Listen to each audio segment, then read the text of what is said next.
পৃথিবীতে কেউ স্থায়ী হয় না, হোক না সে ফেরাউন কিবা নমরুদ, কেউ ভবে চিরকাল রয় না, কেউ ভবে চিরদিন রয় না। চলে যায় সব সেরে যেতে হয়, মৃত্যু মানে না কোনো পরিচয়। সব রাজা মহারাজা আর মহাবীর, কাউকে সে অবকাশ দেয় না, কেউ ভবে চিরকাল রয় না। ফেরাউন শেষ তক ছিল না, মৃত্যু তাকেও ছেড়ে দিল না, রয়ে গেছে তার সব স্মৃতিচিহ্ন, কেউ আজ তার কথা কয় না।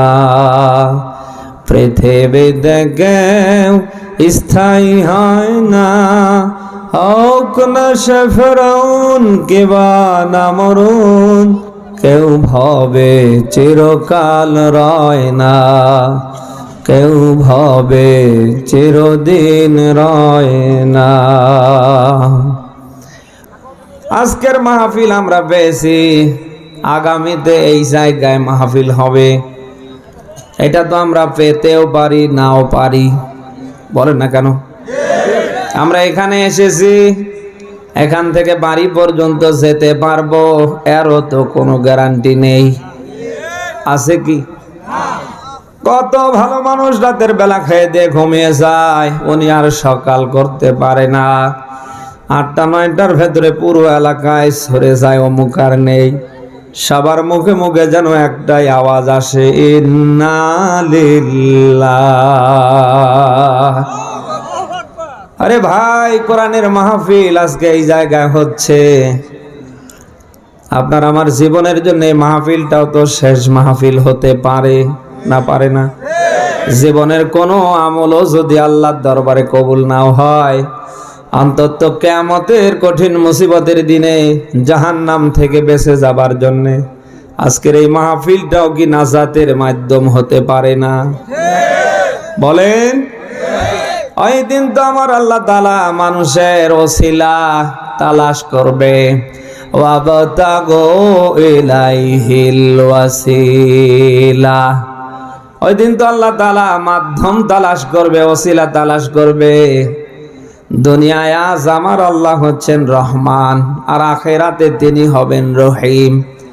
এরকম মাধ্যম সিসি ক্যামেরায়, সিসি ফুটেজের ভিডিওতে আল্লাহ তালাশ করবে।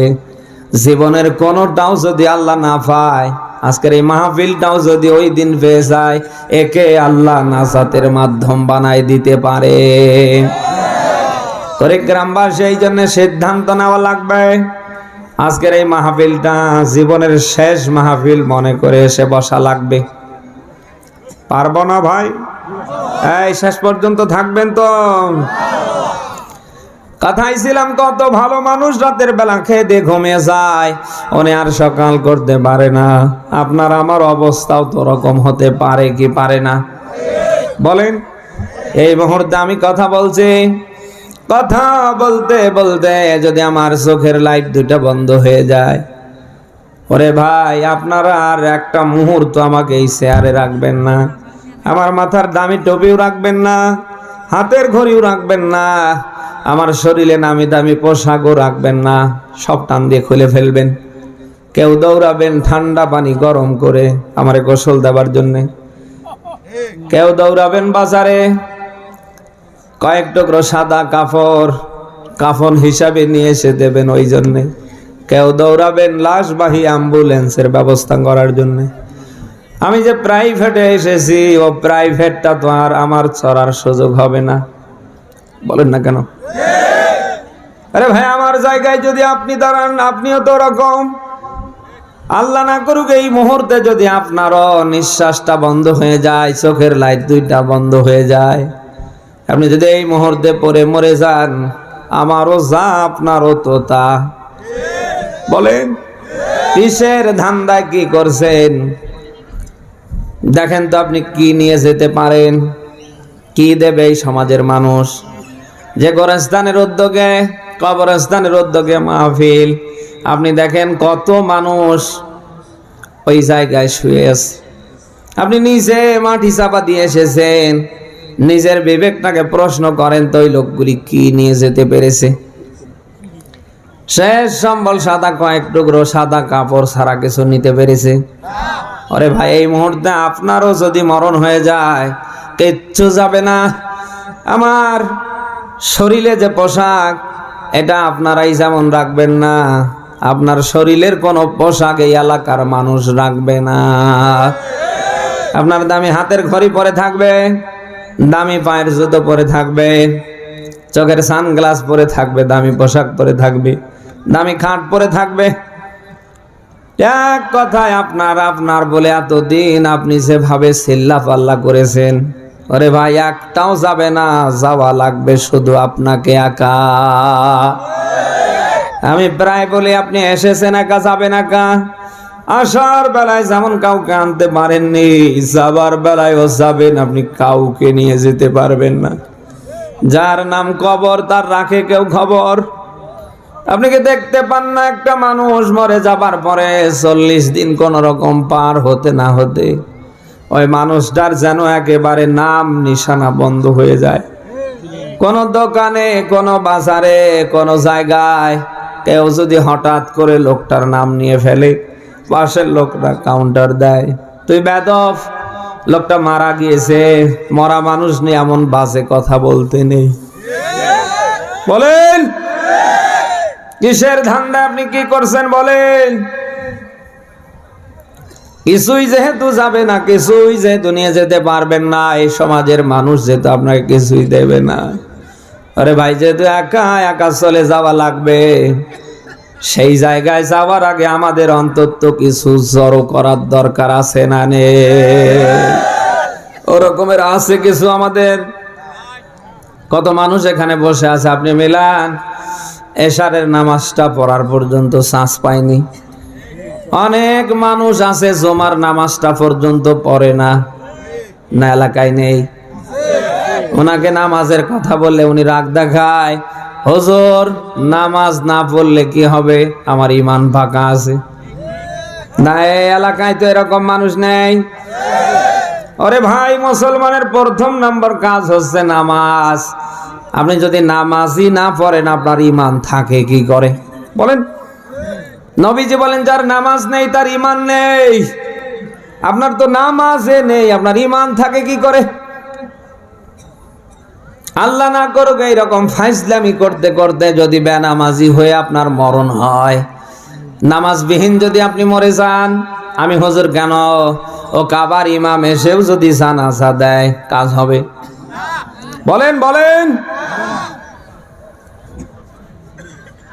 অথচ কিয়ামতের কঠিন মুসিবতের দিনে সর্বপ্রথম আমার আল্লাহ নামাজের হিসাব নেবে। আউয়ালু মা ইউহাসাবু বিহি আবদুন ইয়াউমাল কিয়ামাতি সালাহ। ওই দিন আল্লাহ সর্বপ্রথম হিসাব নেবে নামাজের। কিসের?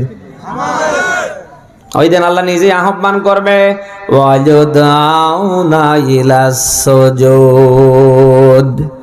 আল্লাহর আহ্বান হবে সেজদার দিকে আসো। আল্লাহর এই আহ্বান কানে শোনার পরে সবাই ওই দিন সেজদায় যাবার জন্য পাগল পারা হয়ে যাবে। কিন্তু আল্লাহর কি লীলা খেলা, ওই দিন সবাই সেজদা করতে পারবে না। অনেকের মাজা কমর লোহার মতো, কাঠের মতো আল্লাহ শক্ত করে দেবে।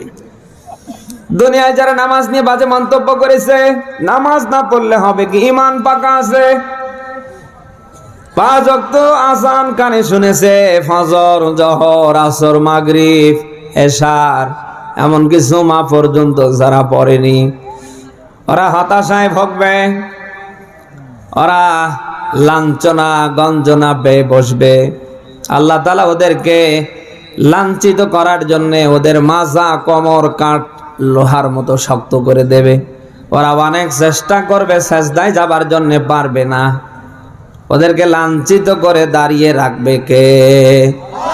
আর দুনিয়ায় যারা নামাজ যথাযথভাবে আদায় করেছে, যাদের জীবনে নামাজ ছিল, যারা নামাজ নিয়ে মারা গিয়েছে, আল্লাহর আহ্বানে ওরা সাথে সাথে জমিনে সাজদায় পড়ে যাবে, আর আল্লাহ তাআলা আহ্বান করবে ফাদখলি ফি ইবাদি ওয়াদখলি জান্নাতি। সূরা ফাজরের 30 নম্বর আয়াতে পাবেন আল্লাহ নিজেই আহ্বান করবে, ও হে প্রশান্ত আত্মার অধিকারী, ফিরে আসো আমি আল্লাহর দিকে আনন্দর চিত্তে। তোমরা আমার বিশিষ্ট বান্দা নবী রাসূলদের দলে দীক্ষিত হও, ওয়াদখলি জান্নাতি, আর ওদের সাথে জান্নাতে চলে যাও। গরিব গ্রামবাসী আমরা কি সেই জান্নাতে যেতে চাই না? এই জন্য আপনি যদি মুসলমান দাবি করেন, আপনি যদি ইমানদার দাবি করেন, আপনি নামাজ ছেড়ে দিবেন এরকম কোনো অপশন নেই। আপনাকে কি বলছে আবেগ দিয়ে নয়, একটু বিবেক দিয়ে নেবার চেষ্টা করবেন। আপনি কালকে থেকে যদি নামাজকে আঁকড়ে ধরতে পারেন, নামাজের প্রতি যদি যত্নশীল হতে পারেন, আপনার জীবনের পুরো জিন্দেগির যত কিছু আছে সব কিছুর জিম্মাদার আমার আল্লাহ হবে। সূরা তাহার 132 নম্বর আয়াতে পাবেন আল্লাহ পাক বলেন, আমরু আহলাকা বিসসালাহ ওয়াস্তাবিরু আলাইহা লা নাসআলুকা রিজকা নাহনু নারযুকুকা ওয়াল আকিবাতুল লিত্তাকওয়া। আয়াতের দিকে খেয়াল করেন, আল্লাহ পাক বলেন তোমরা তোমাদের পরিবার পরিজনদেরকে নামাজের আদেশ দাও, আর নিজেরাও এর উপর অবিচল থাকো। লা নাসআলুকা রিজকা, আমি আল্লাহ তোমাদের কাছ থেকে রিজিক চাই না, বরং নামাজের মধ্য দিয়ে আমি আল্লাহ তোমাদের রিজিক দিই। এই আয়াত থেকে প্রমাণিত হয় কেউ যদি সঠিকভাবে 5 ওয়াক্ত নামাজ যথাযথ আদায় করে, ওর খাওয়া পড়া আর সব জিম্মাদার আমার আল্লাহ। আজ আমাদের ঘরগুলিতে আপনি মিলান, লবণ থাকে তো পান্তা থাকে না, পান্তা থাকে তো লবণ থাকে না। ঘরগুলি আজ অশান্তির দাউ দাউ করে আগুন জ্বলার পেছনে কারণ আছে না নেই? আমি গুরুত্বপূর্ণ 2টা কারণ পেয়েছি। 1 নাম্বার কারণ হলো আমাদের ঘর আছে, ঘরে কোরআনের তেলাওয়াত নেই। আমাদের ঘর আছে, ঘরগুলিতে নামাজ নেই। নবীজি বলেন যে ঘরে রুকু হবে, সাজদা হবে, যে ঘরে কোরআনের তেলাওয়াত অব্যাহত থাকবে, ওটার ঘর থাকবে না। মহান আল্লাহ যেন রহমতের কামরা বানিয়ে। আজ আমাদের ঘর আছে, ঘরের ভেতরে মানুষও আছে, এমনকি কোরআন শরীফও আছে, কিন্তু নেই শুধু রুকু আর সাজদা। অনেক মা বোনরা হয়তো এসেছে, আসার সময় দেখলাম পুরুষের তুলনায় ওরা ডাবলের ডাবল। বলেন না কেন? আপনি দেখেন তো কয়টা আমার ঠিক মতো নামাজ কালাম পড়ে। 10-20 বছর আগের মা বোনরা 1 ওয়াক্ত নামাজ ছাড়তো না। প্রত্যেকটা মা বোনরা সকালটায় শুরু করতো কোরআন শরীফের তেলাওয়াত দিয়ে। এমন কি অনেক মা বোন আছে রাতের বেলা কোরআন তেলাওয়াত করতে করতে ঘুমিয়ে পড়তো। অথচ এখনকার মা বোনদের কোরআনের তেলাওয়াত আছে? হ্যাঁ, নামাজ নেই, কালাম নেই, আল্লাহ নাই, রসুল নেই, আখিরাত বড় কাল, ওদের কিছু নেই। শুধু আছে এক একজনের হাতে হাতে টাচ মোবাইল। মোবাইল যদি একটা বার চেক দেন, আপনি দেখবেন 8টা-10টা করে টিকটক আইডি খুলে বসে আছে। ওনারা বাথরুমে গোসল করতে যান, তাও ভিডিও করে ছেড়ে দেন। রান্না করতে যান, তারপরও ভিডিও করে ছেড়ে দেন। বলেন না কেন? ওনারা বাড়ির থেকে বের হয়েছে, যত দূর যায় লাইভ দেখায়। না, এলাকার মা বোনরা তো এরকম নেই। নামাজ নেই, কালাম নেই, আল্লাহ নাই, রসুল নেই, আখিরাত পরকাল কিচ্ছু নেই। ওরা শুধু মোবাইলের উপরে আসক্ত হয়ে বসে আছে। যার ফলে আপনি ঘরগুলিতে দেখেন কোনটা ঘরের ভেতরে শান্তি নেই, যেন এক একটা ঘর দুনিয়ায় যেন জাহান্নাম হয়ে গিয়েছে।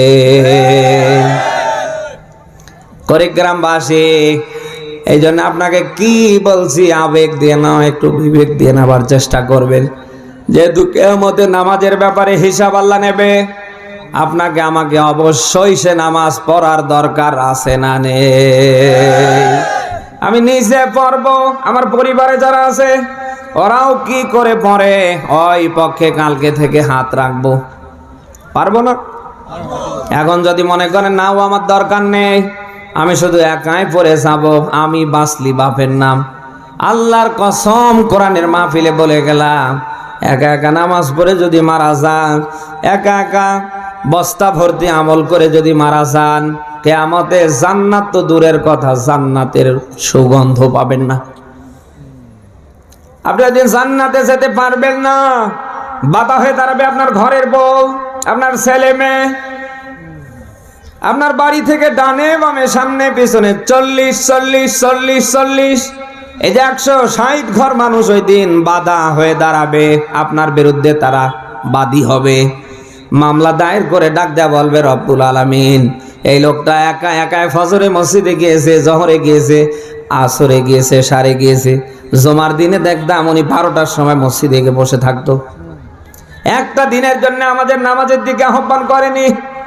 আপনার ঘরের বউ ডাক দেয়া বলবে রব্বুল আলামিন একসাথে একই ছাদের নিচে 80 বছর ঘর সংসার করেছে, আমি নামাজ পড়তাম না, ও ঠিকই জানতো, কোনোদিন নামাজের ব্যাপারে আমারে তাগিদ দিত না। তরকারি একটু রান্না বান্না ব্যতিক্রম হলে ওরে ও আমারে 14 বংশ ধরে গালি দিত। বাবার বাড়ি থেকে কিছু নিয়ে আসতে না পারলে ও উঠতে বসতে আমারে খোটা দিত। বলেন না কেন? অথচ ওয়াক্তের পর ওয়াক্ত এই 60 70 80 বছর এক ছাদের নিচে ওর সাথে ঘর সংসার করেছি, ও একটা দিনও আমার এ ব্যাপারে তাগিদ দেয়নি বা আমার উপরে পিক আপ নেয়নি।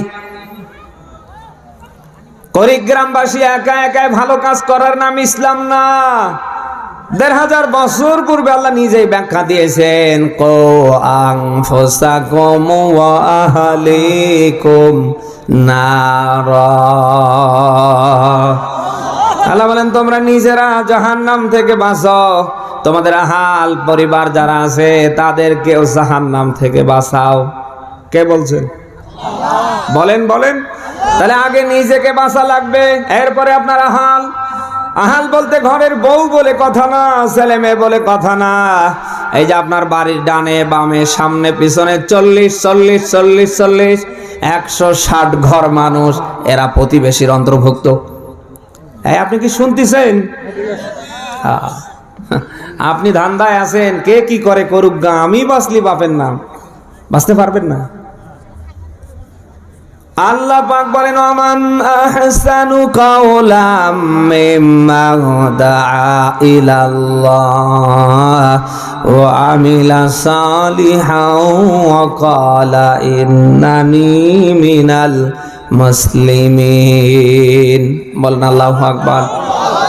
সূরা হামিম সাজদার 33 নম্বর আয়াত এটা। আল্লাহ পাক বলেন তার চেয়ে ভালো কথা আর কার হতে পারে যে মানুষকে আমি আল্লাহর দিকে ডাকে। সুবহানাল্লাহ বলতে পারেন না? একটা বেনামাজিকে যদি আপনি নামাজ ধরে দিতে পারেন, একটা খারাপ মানুষকে যদি আপনি ভালো মানুষে পরিণত করতে পারেন, আপনি হয়তো 10 বছর পরে থাকবেন না। এই লোকটা যত জীবনে নামাজ পড়বে, এই খারাপ লোকটা ভালো হয়ে যত ভালো কাজ করবে, ইয়াকুল্লাহু নাসিবুম মিনহা, আপনি হয়তো 10 বছর পরে থাকবেন না, ওখান থেকে একটা অংশ কিয়ামত পর্যন্ত আপনার আমলনামায় আল্লাহ পাঠাতেই থাকবে।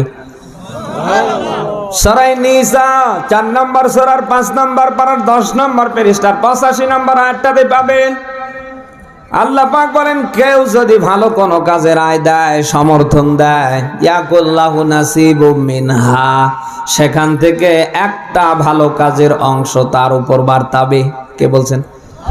যে লোকটা নামাজি না, ওরে যদি নামাজি বানাতে পারেন, যে লোকটা জুমার দিনেও মসজিদে যায় না, ওরে যদি জুমার দিন মসজিদমুখী করতে পারেন, যে লোকটা হালাল হারাম বেছে খায় না, সব যেন একেবারে হালাল করে ফেলছে, ওই লোকটাকে যদি হারামের পাহাড় থেকে আপনি ফেরাতে পারেন, ওরে ভাই ওই লোকটা যত ভালো কাজ করবে, এখান থেকে একটা অংশ আপনার আমলনামায় আল্লাহ পাঠাতেই থাকবে।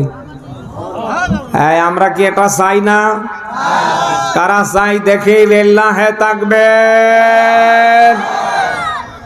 এই জন্য আমরা নামাজ ছেড়ে দেব না, পারবো না। যুবক ভাই যারা আছেন আপনাদের বলছি, বউ যদি সুন্দর পেতে চান, যদি মনে করেন যে আমার বউ ভালো হবে, তাহলে নামাজ ছেড়ে দেওয়া যাবে না। 5 ওয়াক্ত নামাজ পড়বে, ভালো বউ পাবে। আর যদি ওই কোয়ালিটির হন, ওই কটকটি মার্কা বউ চলে আসবে, সকালেও ধরে পিটাবে, বিকালেও ধরে পিটাবে। এরকম হচ্ছে না আমাদের সমাজে?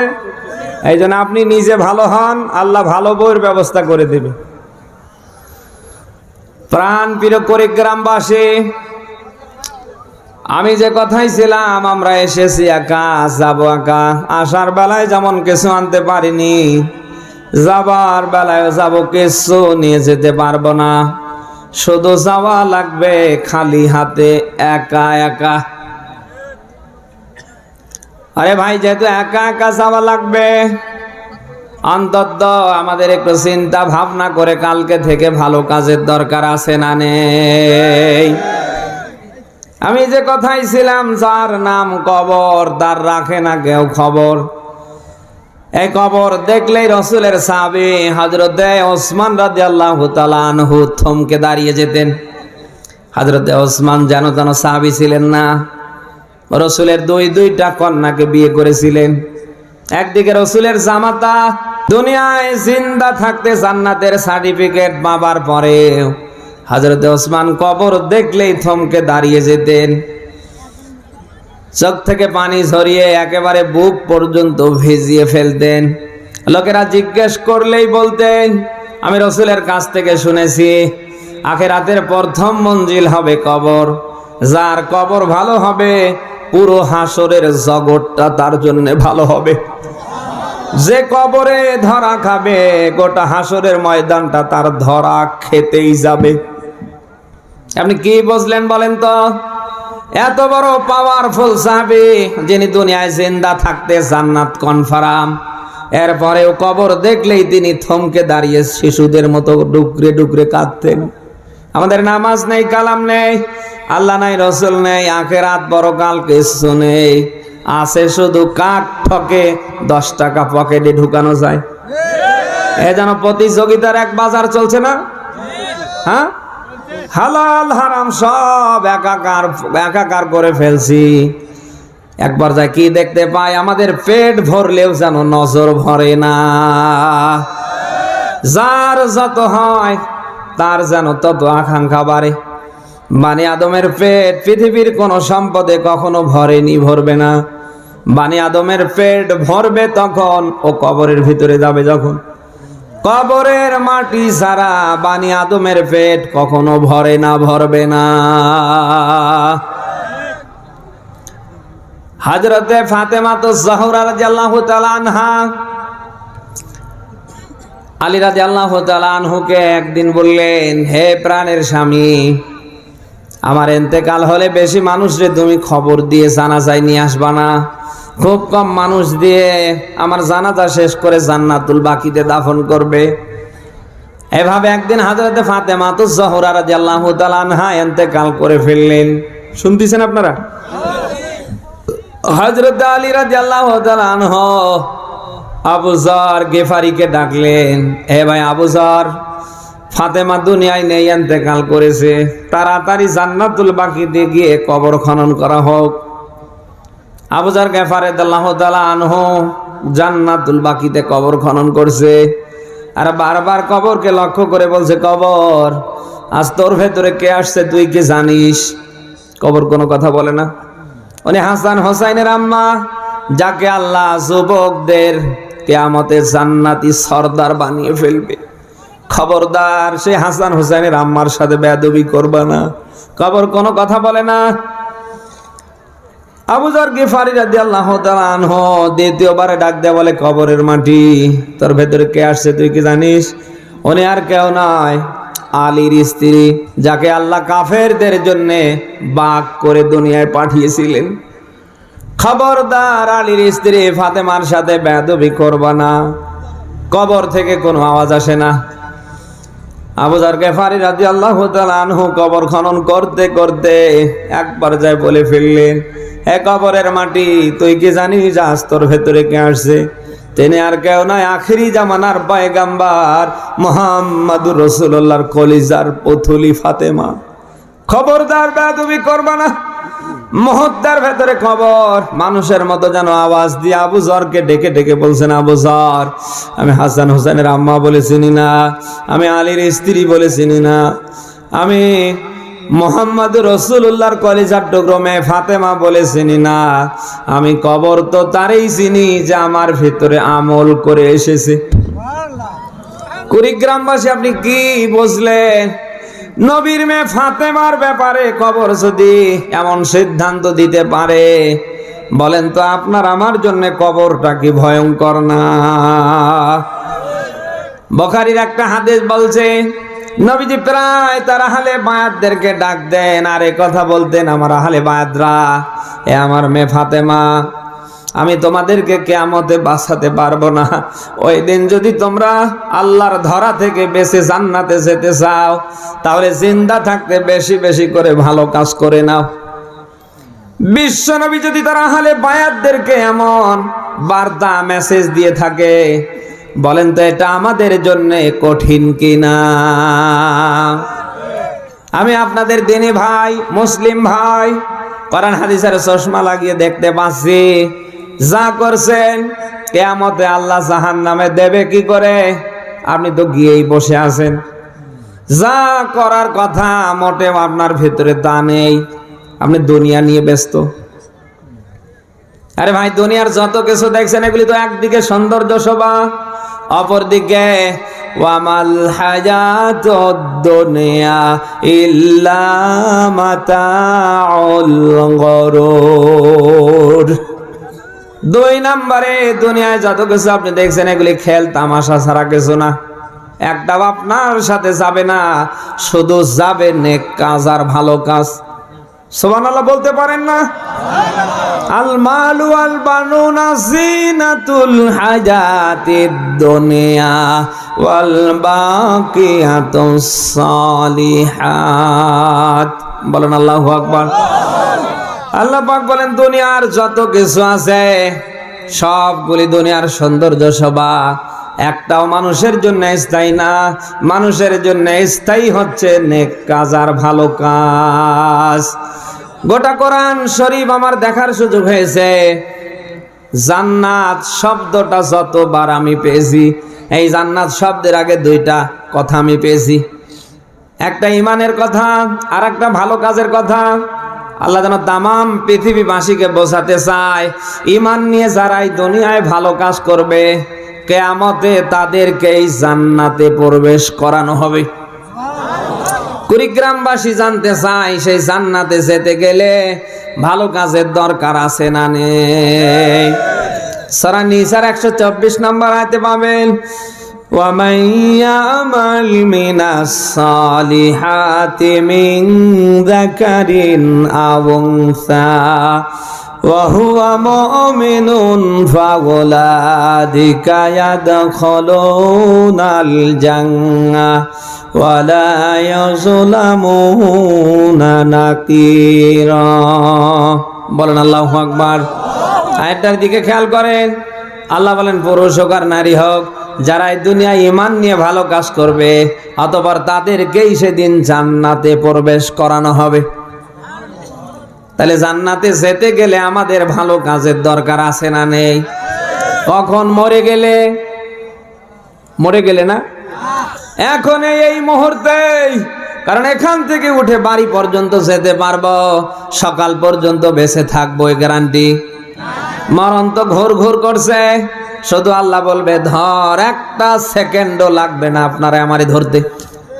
বলেন, এ মরণ থেকে ফেরাউন বাঁচতে পারেনি, নমরুদ বাঁচতে পারেনি, সাদ্দাত বাঁচতে পারেনি, রাজা, বাদশাহ, এমপি, মন্ত্রী, মিনিস্টার কেউ বাঁচতে পারেনি।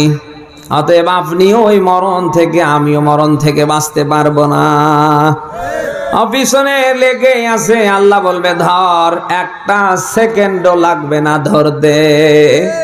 অতএব মরণ থেকে যেহেতু বাঁচার পালার কোনো পথ নেই, আপনাকে অন্তত সিদ্ধান্ত নেওয়া লাগবে।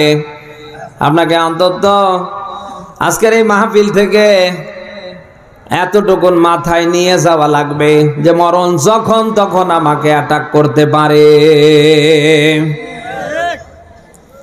কুড়িগ্রামবাসী এই জন্য যা করেছেন ফিরে আসেন, অন্তত একটা মন তৈরি করেন, আল্লাহ যা করেছি আমি তো ভুল করেছি, ও আল্লাহ আমার অপরাধের দিকে তাকিয়ে আমি জানি তুমি রাগ হবে, তোমার গোসা বেড়ে যাবে। আমি জীবন ভর যত অন্যায় করেছি আমি এক বাক্যে স্বীকার করে নিলাম আমি ভুল করছি, তুমি আল্লাহ মাফ করে দাও। এমন মন যদি কেউ তৈরি করতে পারেন, আপনার জীবনে যত ওই অপরাধ থাক না কেন মহান আল্লাহ সব অপরাধ মাফ করে দেবে।